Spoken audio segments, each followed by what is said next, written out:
आज की इस वीडियो में हम बात करने वाले हैं कक्षा 10वीं के एपी चैप्टर से एक महत्वपूर्ण प्रश्न के बारे में, जो कि प्रश्न बहुत ही इम्पोर्टेंट है। ऐसे ही प्रश्न बोर्ड एग्जाम में पूछे जाते हैं।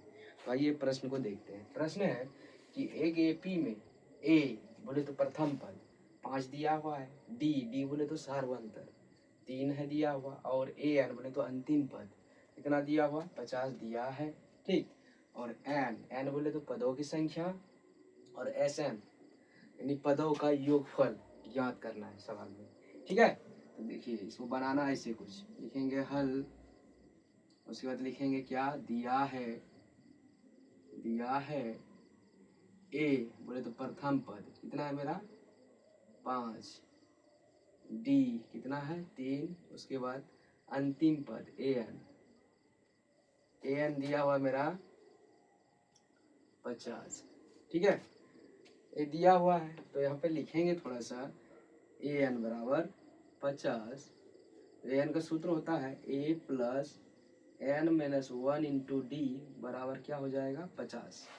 तो देखिए हमें पता है ए का मान कितना है 5, यहाँ 5 रखेंगे, प्लस एन का मान पता नहीं, एन का मान तो निकालना है। देखिए उसके बाद 1 और डी का मान है 3, यहाँ 3 रखेंगे, अब बराबर में यहाँ लिखेंगे 50। देखिए यहाँ पे होगा क्या कि एन माइनस 1 इंटू में 3 है, इधर 50 प्लस में था, इधर ले आएंगे इसको, हो जाएगा माइनस में। देखिए फिर लिखना है थोड़ा सा एन माइनस 1 इंटू 3, अब 50 में से 5 गया कितना होगा 45।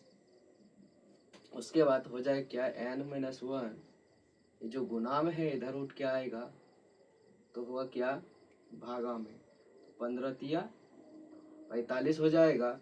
तो देखिएगा यहाँ पे एन माइनस 1 इक्वल टू क्या हो जाएगा 15, तो एन बराबर इसको हटा देते हैं। ठीक है, ऐसे कुछ लिखते हैं।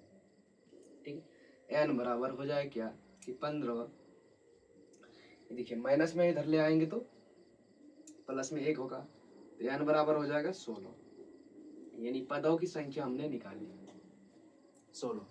ठीक है, अब बोला गया है क्या सवाल में कि एस एन बोले तो पदों का योगफल भी निकालिए।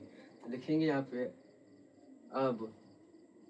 अब एस एन बराबर सूत्र होता है एन बटे 2, उसके बाद होता है क्या ए प्लस ए एन। ये सूत्र कब लगाना है जब अंतिम पद दिया रहे।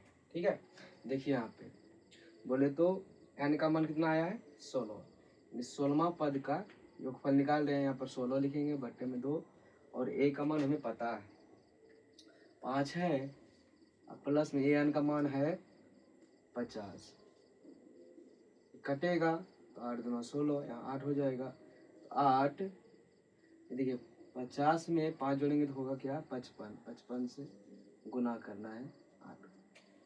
देखिए यहाँ गुना कर रहे हैं 8 पंचे 40, 40 के 0 हासिल 4, फिर 8 पंचे 40 4 44, यानी एस 16वां पद का योगफल हो जाएगा 440। लिखेंगे यहाँ पे अतः एन बराबर हो जाएगा क्या 16, एस 16वां बराबर हो जाएगा कितना 440, यही हो जाएगा आंसर। इसी तरह बोर्ड एग्जाम में भी बनाना है। आई होप कि यह प्रश्न आपको समझ में आए तो जरूर लाइक कीजिए और इस वीडियो को दोस्तों के पास शेयर भी कीजिए।